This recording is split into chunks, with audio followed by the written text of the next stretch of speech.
This podcast is brought to you by Aetna. Learn how Aetna is working to build a healthier world by visiting aetnastory.com. Hi, this is Doro. Just a quick reminder before we get to our guest today that the Achieving Optimal Health Conference is on Saturday, October 3rd. Due to the pandemic, this year the conference will be held virtually, and all are welcome to join. You'll be inspired by luminaries in health and wellness and take home real strategies to improve your happiness and wellness. You can get all the information you need at achievingoptimalhealthconference.com. And now for the show. People are yearning for information, having the opportunity to encourage people and to educate people and inspire people. It's amazing to be able to say we'll carve out time to take care of ourselves. There's something for everyone. Vice Admiral DeWolfe H. Miller is the commander of the Naval Air Force's Pacific Fleet, the Navy's 8th Air Boss. Admiral Miller, known to his friends and family as Chip or Bullet, is a graduate of the Naval Academy.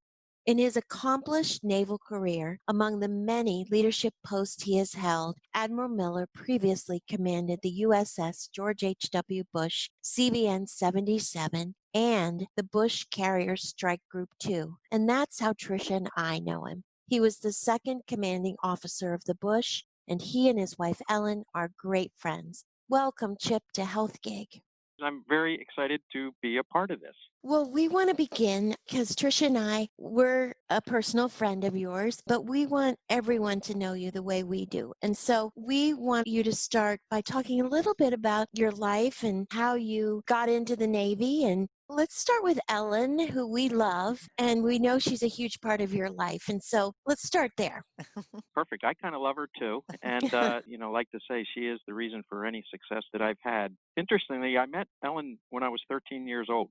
I was born in Annapolis, Maryland. She was born in Philadelphia. Both of our families moved to just north of Baltimore in southern Pennsylvania. And she grew up on a farm. And her cousin was my best friend and invited me to her farm for a picnic. And I saw this cute girl, and I said to her cousin, my best friend, I'm going to marry your cousin on that day. And so, of course, unbeknownst to Ellen, and of course, he looked at me and says, she's too old. Ellen's a year older. So she's too old. So you'd be more interested in her younger sister. I said, no, I'm going to marry that one.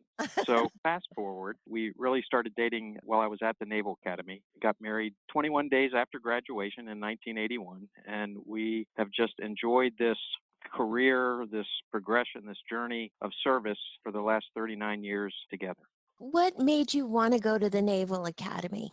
It really was the Annapolis connection. So I was born in Annapolis, Maryland. My grandfather on my father's side was career Air Force, and his last duty station was at the Pentagon, and that's what brought him to the Annapolis area. At the time, my dad was a senior in high school. That's where my dad and mom met, was in Annapolis. But there I was, 8 years old. My parents took me to the Naval Academy for graduation week to watch the Blue Angels conduct an air show. There I was, 8 years old, saying, I want to do that. And my dad said, well, then go to school here. And so I was one of those weirdo kids that at 8 years old had a laser focus that this is where I'm going to go to school and this is what I'm going to do. And so I've been able to live my dream for the last 39 years. What a joy it's been. Wow. So you're 8 and you just know this is exactly what you want to do. I know I said weird, right? Well, what's neat now is you see the Blue Angels doing what they're doing to thank healthcare workers. I stop and think, wonder how many young 8-year-olds like me they're influencing. I want to do that. It's more powerful than I think we sometimes think. So, who were the greatest influencers in your life? Growing up, it's the same influences all of us have. Our family members, teachers, coaches for me. But to be honest with you, for the bulk of my life, my greatest influencer has been Ellen. Every challenge that we've faced together. Every move, which there have been many, we've done together. And then, of course, the parenthood that goes with our 3 children. So Ellen's probably the greatest influencer, but who shaped and, if you will, inculcated your character, I think it was a combination of family members, teachers, and coaches. How many times have you guys moved? Yeah, I'd have to count. It's over 20. Wow. I know we've had, I think, over 20 moves in just about 40 years. And the kids went to all different schools all along? They did. We were pretty fortunate, though, at the high school years. Our youngest went to one high school for all 4 years. And then we have twins. The older twins, they went to two high schools in 4 years, and we were very fortunate for that. But elementary school growing up, they went to a bunch. Any of them want to join the service? So our son, Ryan, he joined the Air Force and served for 4 years in the Air Force, and it was a great time for him. He followed that up then by going to college and is doing quite well. So, Chip, you've had so many leadership positions, and now you are the Navy's 8th Air Boss. Can you talk a little bit about what an Air Boss does? So in the Navy, we obviously have different career paths, from aviation to driving surface ships, being a surface warfare officer, to undersea warfare for our submarines, our special operational forces, our SEALs, our intelligence, and each of those communities are led by what we call a boss. So I am the air boss who is in charge of naval aviation. My two main counterparts are the SWO boss, who's the surface warfare officer boss, and then, of course, the submarine boss, which I call him the underlord. So that's how it's broken up. And so what my responsibilities are, we have a little under 4,000 airplanes, 168 squadrons globally assigned and deployed, and then 11 nuclear-powered aircraft carriers. And so I'm in charge of overseeing the manning, the training, and the equipping of all of those forces, which is about 100,000 or so folks that provide the support organization and those that deploy. So like right now, today, as we speak, we have 5 aircraft carriers and their associated air wings underway. That includes Theodore Roosevelt, which right now is in Guam, as we all know. And then, of course, throughout the United States, the various squadrons and training commands and everything else that goes with it. So that's where the affectionate term Air Boss comes from, but the title is the Commander of Naval Air Forces. That's quite a responsibility. 100,000 people? I mean, that's huge. I give that answer because people ask, what the heck is an air boss? I've done that in the past. And then I provide the answer, and then I scare myself. Wow, that's a lot. But you don't think of it like that because you're surrounded by such talented and motivated individuals and everybody working together to do that man, train, and equip role across the board. You know, you are the community lead for all that in this role, but there's an awful lot of help that makes it work. Can you walk us through the path to where you are right now, how you got to be the air boss? Well, so I started pretty much the first 20 years, we're just doing normal aviation assignments leading up to squadron command. You know, you work your way up through your flight training and you have your various deployments and learning your skills as an aviator. And eventually, if things go well enough, you can command a squadron. That's called O5 command. From there, you work your way up to major command. And so for the TAC Air, I'm an F-18 pilot by trade. You have a choice to become an air wing commander, or the Navy chooses you to be an air wing commander or to go the nuclear power route, which is the route that I took. Both can lead you to this job as air boss. The nuclear power training track and all the way through command is about a 10-year process. And of course, I was blessed to have the best carrier ever, the USS George H.W. Bush. And then from there was blessed to be selected for Strike Group Command, again assigned on USS George H.W. Bush for that tour. And then followed up with some jobs in the Pentagon that I think are just normal follow-on type jobs, and then selection here. Boy, let's rewind back to that guy that graduated from the Naval Academy in 1981. I never thought that, hey, I want to be an admiral or I want to become the air boss. I just tried to do my job. I enjoyed the heck out of it. I had a spouse that supported it and loved it along with me. And every day we said, hey, this is meaningful. Every day we say, hey, we're making a difference. And you know what? It's pretty daggum rewarding. So we just continued, and next thing you know, you blink your eyes and you're the air boss, and 39 years has gone by. If you weren't an admiral and you didn't pick Navy as your career, what do you think you'd be doing? Oh, boy. That's a great question. I have no idea. I really have no idea. You know, it's funny as I'm looking now to transition, you go to some courses and they say, you know, you're going to have to actually interview for a job. You know, think about what's important for you. I keep saying, what's the ideal job? And I say, I think I'm in it. No problem. It's meaningful. You make a difference and it's fun. You know, I kind of substitute fun and rewarding. It's more rewarding now, but that's kind of how I feel. The way that you when we experienced you on the carrier, the way that you brought everyone together, I mean, you made it like it was really family. It was fun, right, Dora? Every Oh, time yeah. we would be on the ship, it was just fun. Clearly, just being with you and watching you, you could see that this was something that was really part of you. Thanks, Trish. And I'll tell you, you bring up the family part of it, and that's what I've tried to do in this job as well. So we do an awful lot of leader development work at the various ranks where we bring folks in for symposium at whatever career point you're experiencing, whether it's a prospective executive officer or a department head. These are various ranks that you come in. We hold symposiums, and during Ellen's and my time frame, we've invited spouses and families to every single one of them because of just that aspect. We always kind of say that we recruit the sailor, but we retain the family. But the family aspect of it is so, so very special. And I couldn't imagine going through this career without Ellen by my side. Mm.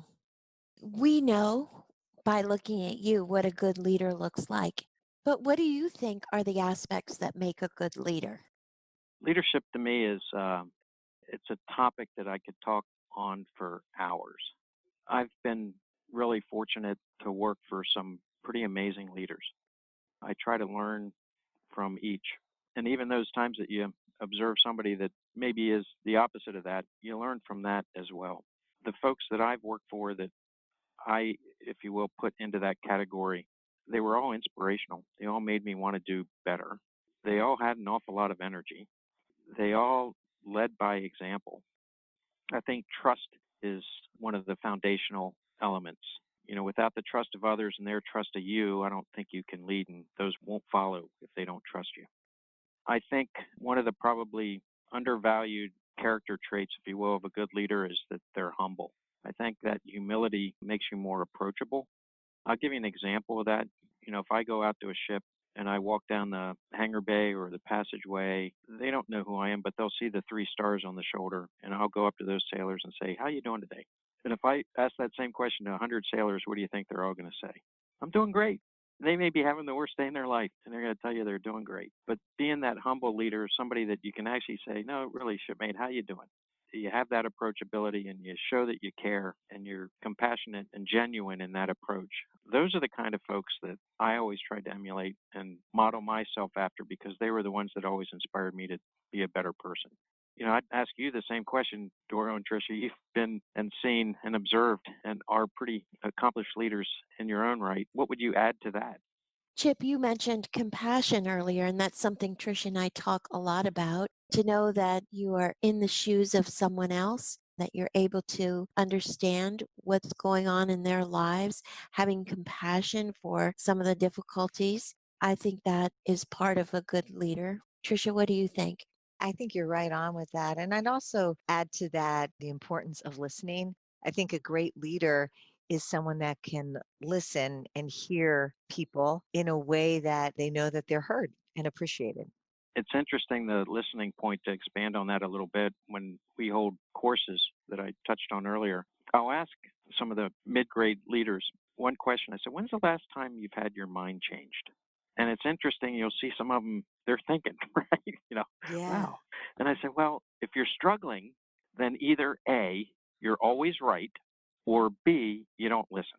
So that's one of the kind of questions where you kind of assess, hey, am I a listening leader? Am I somebody that can, hey, I may not have the best answer here. There might be a better way of doing this. I always find that a intriguing question to ask folks when you're talking about leadership.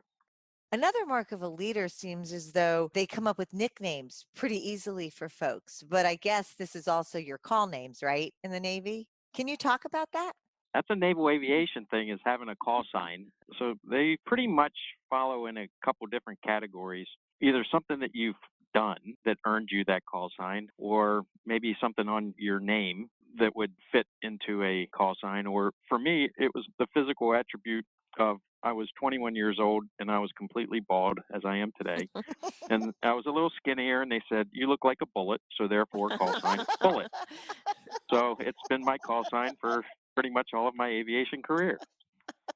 Not everyone grows up with the same values. I'm wondering how, as a leader, you set core values and you communicate them to people or get them to sort of buy in when you're trying to lead.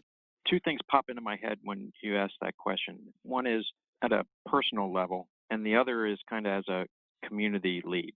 How do you try to develop the ethos, if you will, of your community? So on a personal side, the main thing is you do it every single day by example.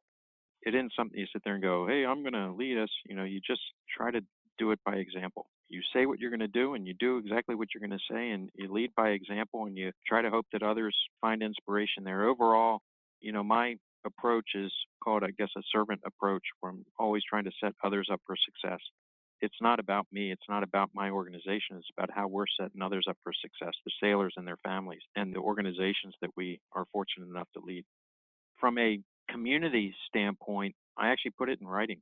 When I go visit bases or ships or squadrons, I'll walk into a auditorium filled with a couple 100,000 sailors, and I'll just have one slide up on the wall, and it'll just be that ethos slide. And I can spend 2 hours just talking about the ethos that talks about we stand on the shoulders of the giants who preceded us and who those giants are. And what I end up talking about is, hey, those giants are you. You're influencing each other. You're there for each other and your families. Then I talk about we're military professionals. And what does that term professional mean? We are courageous, disciplined, and accountable. And I can anchor on every single one of those words and talk about, what does courage mean to us? And what does that mean to us as people? And what does it mean to us as aviators? And what are we really talking about? And then we talk about serving with integrity and leading with humility and compassion. That's part of naval aviation's ethos. And then we end up with we excel in the air and we make a difference in the world. We are naval aviation. And so that's kind of how I try to inculcate and deliver the message and solidify what it means to wear the wings of gold and what it means to be a part of naval aviation. And I would like to think that it's having a very positive effect and that we're a pretty proud group. There's times when a leader is really tested. Can you think about when you felt most tested and how did you get yourself through that? Oh boy, Tricia, there have been a ton of tests. Right now with the COVID is a little bit of a test because it's an unknown threat. What we've learned through Theodore Roosevelt is we certainly have a healthy respect for what it can do, and it's an invisible threat. I contrast that with your question as a strike group commander. Our strike group were the first ones to drop weapons in Iraq against ISIS, and then again, the first strikes into Syria back in 2014. So those were different tests, but tests that I felt better prepared for because I grew up my whole life preparing for that moment. So I think the tests, and this is why that character and your values are so important, is when all of a sudden maybe you're surprised or you face something that you aren't prepared for, you fall back to that. That's the solid ground that's going to make sure that you persevere and succeed. What's the most difficult decision you've had to make as a commanding officer or as an air boss in your case or an admiral? Another good question. The ones that I shouldn't say struggle with, the ones that are difficult for me are the ones that affect people in their lives, whether it's telling somebody that, their career is over, or you have to be that disciplinarian, or look at that young aviator who's just struggling and say, this isn't going to work out for you. But then you offer a hand and say, but you are valued, and let's find something that you can succeed in and try to set them back up. But I think the ones that I have the most difficulty with are the same thing, I guess, as a parent, right? This is a tough decision for me, but the answer is no, or this is how we're going to proceed. So those are the ones that I struggle with the most. But I will tell you that the good and the rewards of seeing sailors succeed, families succeed, the promotions, that's the opposite. Those are the things that just make every day a joy. That sailor that you've disciplined 2 months later becomes your sailor of the quarter. Yeah. Because you've done the, hey, I held you accountable for this, but now I'm going to set you up for success and make sure that you just do really, really well and find that niche and what you're good at. And boy, is that rewarding. Yeah. Well, if you were to define courage, how would you define courage? I actually have an answer for that one because it's part of that ethos that I talked about where I say we are courageous, disciplined, and accountable. And so I break courage kind of into two pieces. And one is the physical courage, taking action in the face of physical danger. And the second one, and really what I mean by that on the ethos, is the moral courage.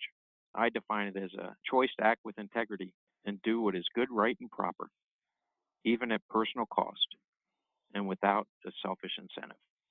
And I can just read that off the top of my head because I say it a lot. Doing what's right all the time.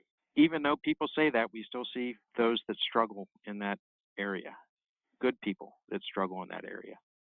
And that's why that moral courage, I think, is one that needs to be elevated, discussed, and thought about. When you talk about discipline, how do you talk about it?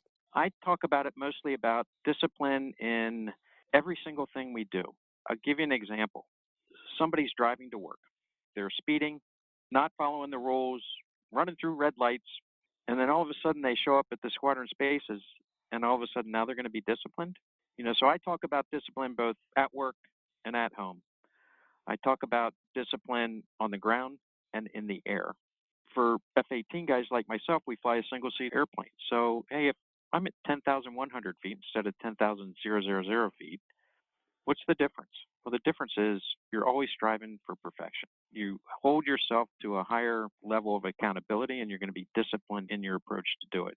It becomes a part of you, and it becomes a part of your DNA and your habit patterns. You'll find that you're just disciplined in everything that you do, and there's just goodness that comes from that.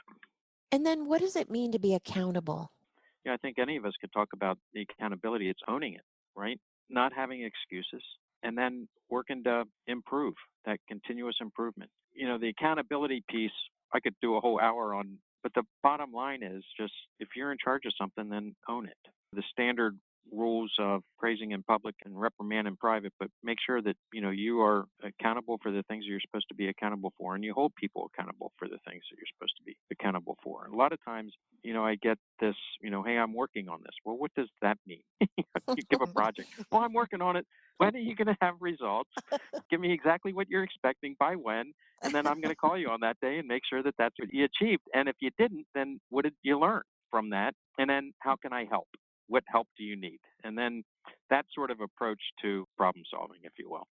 That's the leader in you saying, what help do you need? I hear you. What can I do to help set you up for success? Such a good question and a good thing to follow up with. So, Chip, I want to shift gears a little bit. How do you stay healthy and strong? Well, it's been a little bit of a challenge these last couple of weeks.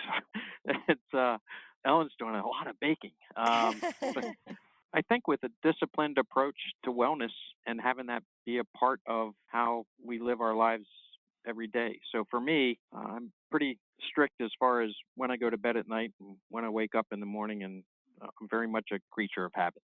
I call it my battle rhythm, and I establish one no matter where I'm at, whether I'm on the road at a hotel or whether I'm at home or whether I'm out at sea on a ship. But it's real important for me to kind of have an established battle rhythm. And no matter where I'm at, when I start the day in the gym, that's a good day. And my teammates that I work with can definitely tell when I've started the day at the gym or not. So, hey, Admiral, didn't make it to the gym this morning, did you? No, it does start with that. And then a healthy diet. Ellen is a nurse by trade, and so she does a fantastic job of ensuring that we're eating healthy. And then every Sunday, we're religious, and that's also part of, I'll just call it overall wellness.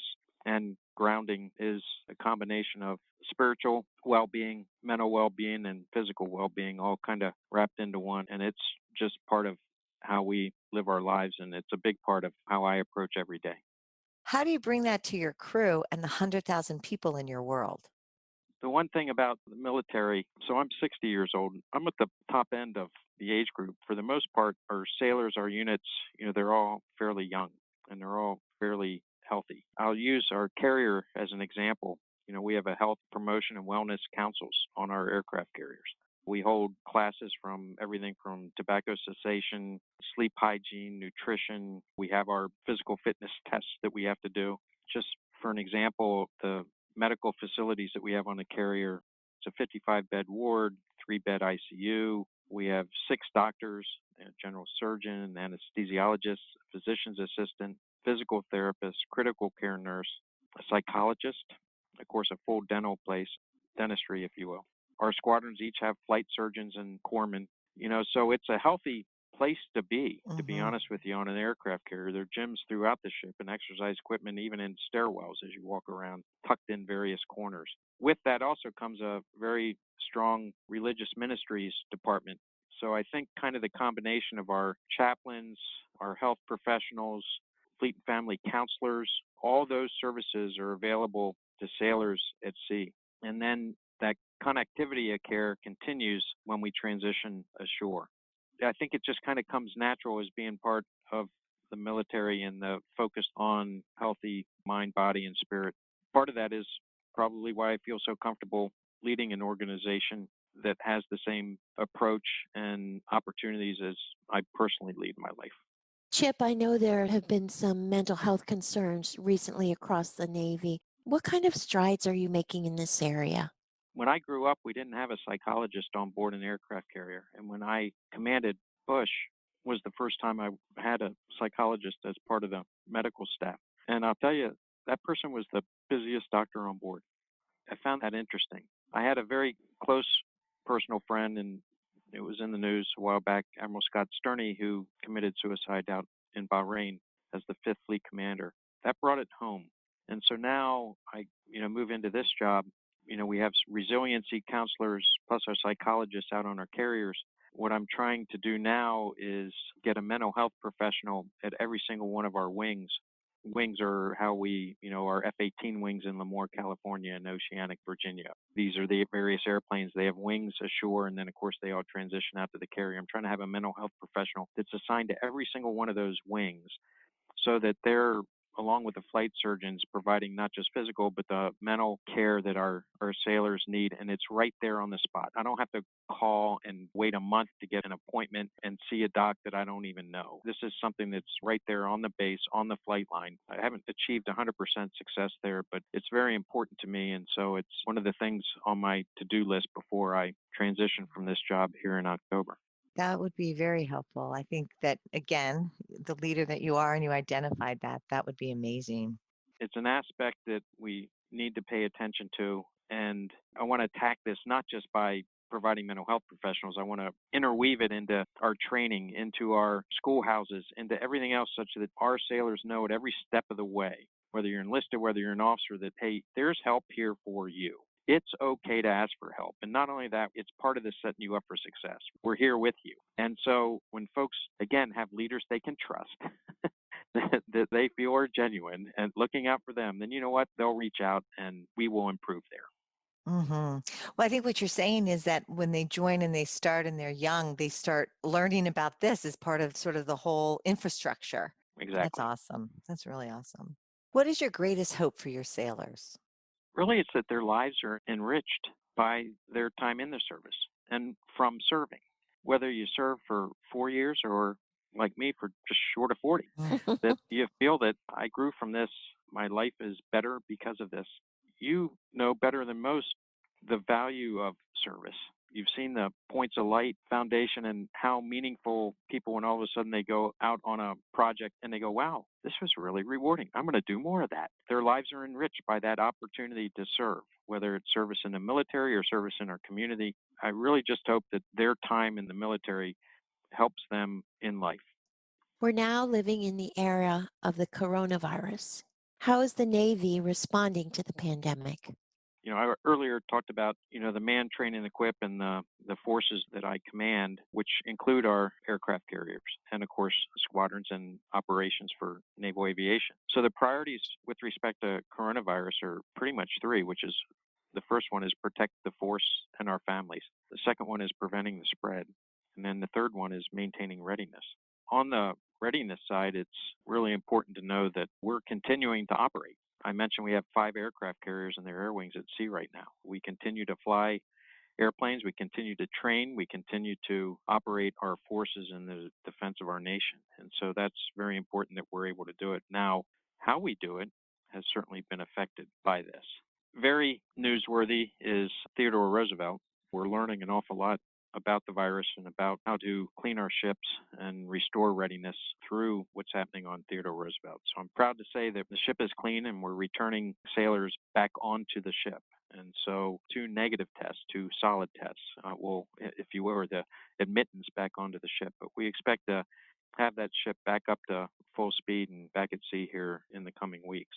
I'll give you an example. In my own headquarters right now, I only have about 20% at work on any given day. So we have blue gold crews. So every other day, folks work and we're maximizing telework. My inspection teams that go to various carriers around the world and do inspections on the programs, they'll go ROM in Guam or Japan or Hawaii or wherever they're doing their inspection for 14 days, conduct their work, come back, spend another 14 days in ROM. And so we're cycling crews in and out and making sure that they're safe. So all the things that are not unique to the military is kind of we're using across society or what we are employing as we go about business. People are talking about the silver lining and the lessons that we're learning. Are there things that you see that will stay in place for the Navy? We like to think that we're quick learners. So we've obviously established processes and procedures and guidance. We continue to learn mainly through, I'd say, improved communications. 3 times a week, we have a phone call with all of our units in naval aviation. It only takes 30 minutes, and it's around the globe where we're sharing our best practices. We're elevating any barriers or concerns that we have. We're learning at an unbelievably rapid pace and then sharing those lessons across the community.